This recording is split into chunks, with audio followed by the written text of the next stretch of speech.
Hello viewers, நாம இன்னைக்கு இந்த வீடியோல ஜாலியன் வாலாபாக் படுகொலை ஓகேங்களா. சோ ஜாலியன் வாலாபாக் மசக்கர் அப்படின்னு சொல்லிட்டு ஒரு நிதி நடந்தது இல்லையா. சோ இந்தியர்களுக்கு எல்லாத்துக்கும் மறக்க முடியாத ஒரு வரலாற்று நினைவு, வரலாற்றுல நடந்த மிகப்பெரிய சோகம், இந்திய வரலாற்றுல நடந்த மிகப்பெரிய சோகம் அப்படின்னு பாத்தீங்கன்னா இந்த ஜாலியன் வாலாபாக் மசக்கர் ஓகேங்களா. சோ அதை பத்தி தான் நாம இன்னைக்கு இந்த வீடியோல பார்க்க போறோம்.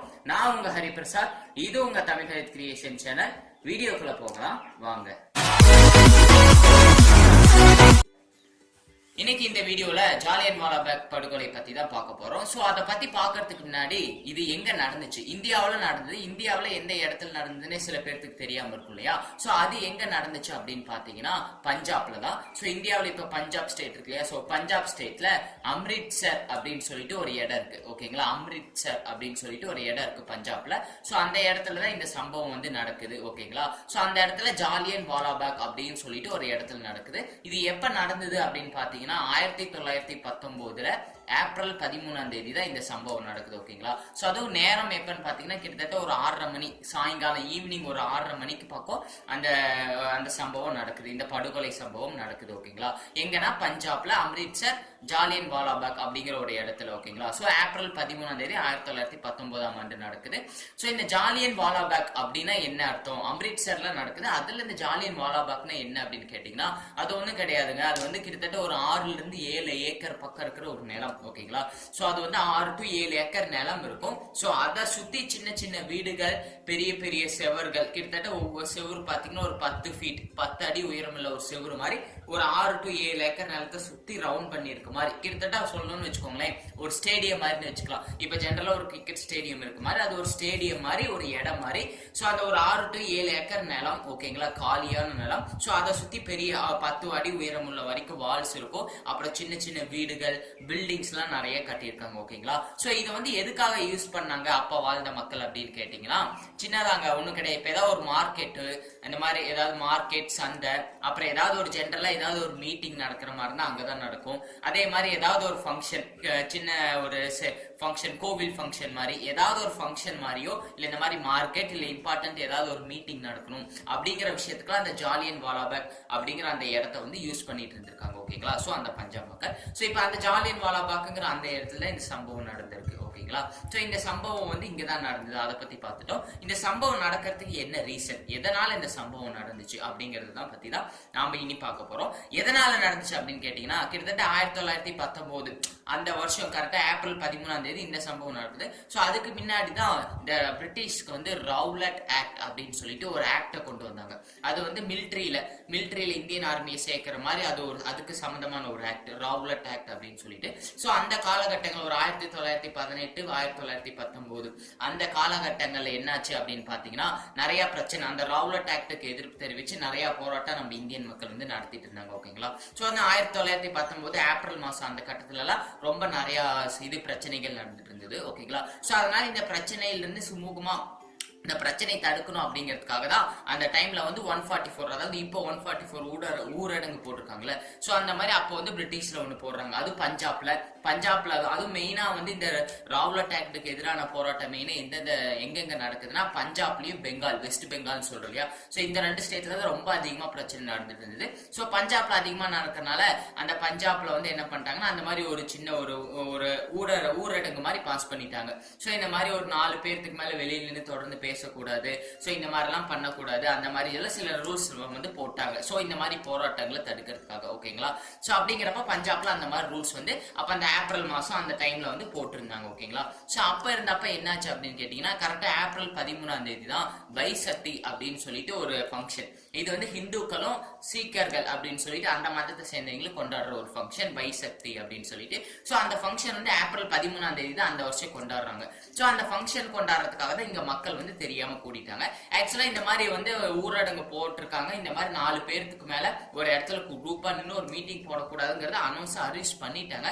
பட் இருந்தாலும் அதை அனௌன்ஸ் பண்ணது வந்து நிறைய மக்களுக்கு தெரியல. அங்க பஞ்சாப்ல அந்த அம்ரிட்சர்ல இருந்த வாழ்ந்த பல மக்களுக்கு ஒழுங்கா தெரியல இந்த மாதிரி ஒரு இது இருக்கு, நம்ம போக கூடாது அப்படிங்கறனால. சோ அந்த ஒரு இது இல்லாம அப்படிங்கறனால என்ன ஆயிடுச்சுன்னா, கிட்டத்தட்ட காலையில 9 மணில இருந்து அங்க நிறைய மக்கள் அந்த ஜாலியன் வாலாபாக்கு வர ஆரம்பிச்சிட்டாங்க. அங்க சில கோவில்களும் இருக்கு. சோ அங்க வந்துட்டு ஒவ்வொருத்தரும் இந்த மாதிரி சாமி கும்பிட்டு ஃபங்க்ஷன் கொண்டாடலினாலும் அங்க இருக்கிற கடவுளை கும்பிட்டு போயிட்டு வர மாதிரி இருந்திருக்காங்க. ஓகேங்களா. சோ காலையில 9 மணில இருந்து அது ஸ்டார்ட் ஆயிருக்கு. சோ இந்த மாதிரி மக்கள் வந்து இந்த ரூல்ஸையும் மீறி, இந்த பிரிட்டிஷ் போட்ட அந்த ஊரடங்கி மீறி எகெயின்ஸ்டா வந்து இந்த மாதிரி வந்து சேர்ந்திருக்காங்க அப்படிங்கிற விஷயம் வந்து கிட்டத்தட்ட பிரிட்டிஷ்க்கு வந்து ஒரு 12:45 மதியம் ஒரு 12:45 அந்த டைம் தான் தெரிய வருது. சோ அப்ப பஞ்சாப்ல வந்து பிரிட்டிஷோட மிலிட்டரி கமாண்டர், சீஃப் மிலிட்டரி கமாண்டரா யார் இருக்காருன்னு பாத்தீங்கன்னா இந்த ரெஜினால்ட் டயர் அப்படின்னு சொல்லிட்டு. சோ இவர் தான் இந்த படுகொலைக்கு மெயினான காரணம். சோ இந்த ரெஜினால்ட் டயர் அப்படிங்கிறவர் தான் அப்ப மிலிட்டரியோட கமாண்டரா இருக்காரு. பஞ்சாப் மிலிட்டரி, பஞ்சாப்ல பிரிட்டிஷ் மிலிட்டரியோட கமாண்டரா அவர் தான் இருக்காரு. ஓகேங்களா. சோ அவர் காதுக்கு இந்த மாதிரி 12:40 ஒரு 12:45 தான் செய்தி போகுது.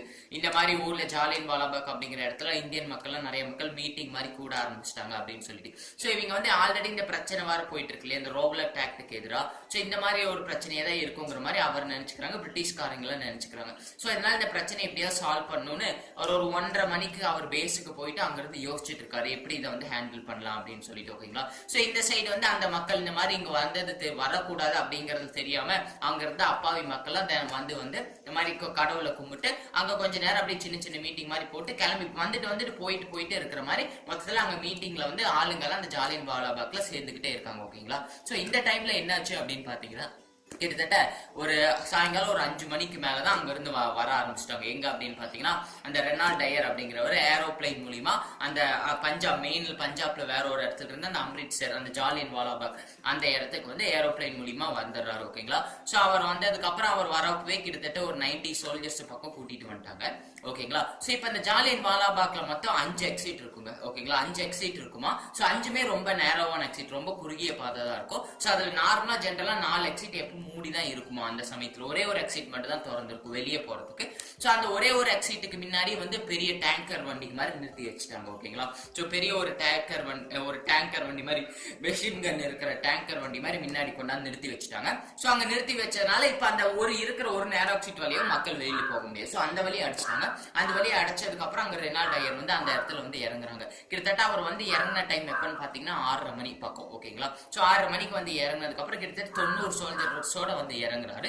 90 சோல்ஜர்ஸ் கிட்ட கிட்டத்தட்ட ஒரு 50 சோல்ஜர்ஸ் வந்து ஆர்மடுனா ஆயுதங்கள் வச்சிருக்காங்க. அந்த ரைபிள் அப்படின்னு சொல்ற அந்த வகை துப்பாக்கி வச்சிருக்காங்க. சோ அவங்க எல்லாம் வந்து நிக்கிறாங்க. ஓகேங்களா. சோ வந்து நின்னதுக்கு அப்புறம் அந்த ரெனால்ட் டயர் அங்க வந்த உடனே சுமூகமா கூட்டத்தை கலைக்கணும்னு எதுவுமே பண்ணல. ஓகேங்களா. சோ ஜென்ரலா ஒரு பிரிட்டிஷ் தான் நம்ம இந்தியாவுக்கு எதிராக நம்மள அடிமைப்படுத்தி இருந்தாலுமே ஜென்ரலா அந்த மாதிரி ஒரு இதுல வந்து எந்த ஒரு ஆபீசரும் என்ன பண்ணணும்னா ஃபர்ஸ்ட் சுமூகமா கிரௌட்ஸை வந்து எலிமினேட் பண்ண விளக்கறதுக்கு ட்ரை பண்ணணும். சோ அதுக்கப்புறம் தான் தாக்குதல் நடத்தணும். ஆனா அவர் அதெல்லாம் எதுவுமே பண்ணாம வந்து டைரக்டா இறங்கின உடனே ஒரே ஒரு வார்த்தை தான் சொல்றாரு. என்ன அப்படின்னா, இப்ப நாங்க வந்தது வந்து இந்த மீட்டிங்கை கலைக்கிறதுக்காக கிடையாது, நீங்க வந்து நாங்க போட்ட ரூல்ஸை டிசோபே பண்ணதுனால உங்களுக்கு பனிஷ்மெண்ட் தர போறோம் அப்படின்னு ஒரே வார்த்தை சொல்லிட்டு உடனே ஓபன் ஃபயர் பண்ண சொல்றாரு. சோ அந்த 50 துப்பாக்கி வச்ச வீரர்களும் ஓபன் ஃபயர் பண்றாங்க. கிட்டத்தட்ட 10 நிமிஷம் வரைக்கும் தொடர்ந்து ஃபயர் பண்ணிட்டே இருக்காங்க. அந்த 10 நிமிஷத்துல கிட்டத்தட்ட 1650 ரவுண்ட் சுட்டிருக்காங்க. ஓகேங்களா. அப்படின்னா 1650 புல்லட் வந்து சுட்டிருக்காங்க. சோ அப்படி சுட்டதுக்கு அப்புறம் சில மக்கள் அவ்வளவுதான் ரொம்ப பயத்துல சில மக்கள் வந்து அங்கிருந்து தெரிச்சு ஓட ட்ரை பண்றாங்க. சோ சில பேர் வந்து டைரக்டா குண்டடிப்பட்டு இறந்தும் போறாங்க. சோ சில பேர் என்ன ஆகுதாங்க அப்படின்னு பாத்தீங்கன்னா எந்திரிச்சு ஓடணும், அங்க இருந்து வெளியில தப்பிச்சு ஓடணுங்கிற ட்ரை பண்றப்ப பாதி பேர் மிதிப்பட்டு சாகுறாங்க. ஓகேங்களா. சோ அப்படி இருக்கிறப்ப அந்த படுகொலை இப்படிதான் நடக்குது. சோ கரெக்டா 6:30க்கு அந்த ஆரம்பிச்சு கிட்டத்தட்ட 10 நிமிஷம் வரைக்கும் ஒரு 1650 புல்லட் வரைக்கும் சுட்டு தள்ளி இருக்காங்க. ஓகேங்களா. ஓபன் ஃபயர் ரொம்பவே ஒரு கொடூரமான ஒரு விஷயம் தான். சோ அது நடந்ததுக்கு அப்புறம் இந்தியா மக்கள் ஃபுல்லா அவ்வளவுதான், இப்ப இந்த விஷயம் முடிஞ்சிருச்சு. சோ இதுக்கப்புறம் வந்து இந்த மாதிரி ஒரு இன்சிடென்ட் வந்து ஓபன் ஃபயர் பண்ணதுங்கிறது அந்த பிரிட்டிஷ்குள்ளே ஒரு பெரிய அதிர்ச்சி தான். ஓகேங்களா. சோ அதுக்காக விசாரணை கமிஷன் அதெல்லாம் நடக்கிறாங்க. சோ அந்த விசாரணை கமிஷன்ல வந்து எத்தனை பேர் சாகுறாங்கிறது கூட ஒரு பொய் நீதி சொல்லியிருக்கதா சொல்றாங்க. அதாவது அப்ப வந்து அவர் வந்து அந்த ரெனால்ட் டயர் அப்படிங்கிறவர் அந்த இடத்துல ஜாலியன் வாலாபாக்ல வந்து இறங்குறப்ப கிட்டத்தட்ட ஒரு 6000 வரைக்கும் தான் கிரௌட் இருந்ததாகவும் இவர் 1650 ரவுண்ட் சுட்டிருக்காங்களாம். சோ அதுல வந்து கிட்டத்தட்ட ஒரு 380 பேர் தான் இறந்திருக்காங்க. ஒரு 1200 பேர் பக்கம் ரொம்ப இன்ஜுரி ஆயிருக்காங்கிறது இவர் சொன்ன விசாரணை கமிஷன்ல இவர் சொன்ன டேட்டா இதுதான். ஓகேங்களா. பட் இந்தியன் கவர்மெண்ட் சொல்லி அப்ப இருந்த இந்தியர்கள்லாம் சேர்ந்து ஒரு ஹண்டர் கமிஷன் சொல்லிட்டு ஒரு கமிஷன் நடத்துனாங்க. பட் அது சொன்ன ரிப்போர்ட் என்னன்னா கிட்டத்தட்ட 20,000 பேர் அந்த கிரௌட்ல இருந்திருப்பாங்க, கிட்டத்தட்ட 1000 பேர் செத்துருப்பாங்க, ஒரு 1500 பேர் இன்ஜுரி ஆயிருப்பாங்கன்னு சொல்லி அது சொல்றாங்க. பட் இருந்தாலும் வெளியில விசாரணைன்னு வரப்ப பிரிட்டிஷ் சொன்ன கவுண்ட் எவ்வளவு அப்படின்னு பாத்தீங்கன்னா வெறும் 380 பேர் தான் இறந்திருக்காங்க, 1200 பேர் தான் செத்துருக்காங்க அப்படின்னு சொல்லிட்டு விசாரணை முடிச்சிட்டாங்க. ஓகேங்களா. சோ விசாரணை முடிச்சதுக்கு அப்புறம் அவர் என்ன பண்ணாங்க, ரெனால்ட் டயர் வந்து அவரோட அந்த மிலிட்டரி ஆபீசர் அந்த வேலையில இருந்து தூக்கிட்டாங்க. சோ இனிமேல் இந்தியாவில் உனக்கு எம்ப்ளாய்மெண்ட் கிடையாதுன்னு சொல்லிட்டு திருப்பி அவரை பிரிட்டிஷ்ல அனுப்பிச்சிட்டாங்க. சோ பிரிட்டனுக்கு இங்கிலாந்துக்கே போனதுக்கு அப்புறம் ஒரு 1927 அப்ப ரெனால்ட் டயர் இறந்துட்டாரு. ஆனா அவருக்கு வந்து பெருசா எந்த ஒரு தண்டனையும் கொடுக்கல, எதுவும் பண்ணல. ஆனா நம்ம இந்தியன் மக்கள்லாம் கிட்டத்தட்ட 1000 பேர் வரைக்கும் பரிதாபமா எந்த ஒரு தப்புமே பண்ணாம, ஆக்சுவலா எங்களுக்கு தெரியவே இல்லை இந்த மாதிரி இங்க வந்து சேரக்கூடாதுன்னு, பட் இருந்தாலும் எந்த தப்புமே பண்ணாத 1000 இந்திய மக்கள் வந்து சுட்டுக் கொல்லப்பட்டாங்க. ஓகேங்களா. சோ இது மிகப்பெரிய ஒரு வருத்தத்துக்குரிய விஷயம் தான். சோ இந்த வீடியோல உங்களுக்கு ஜாலியன் வாலாபாக் பத்தி ஒரு நல்ல டீடைல்டான ஒரு விஷயத்தை பத்தி நீங்க தெரிஞ்சிருப்பீங்கன்னு நான் நம்புறேன். இதே மாதிரி இன்னொரு வீடியோல அடுத்து நான் உங்களை மீட் பண்றேன். அது வரைக்கும் நான் உங்க ஹரிபிரசாத், இது உங்க தமிழ் ஹரித் கிரியேஷன் சேனல். டாடா.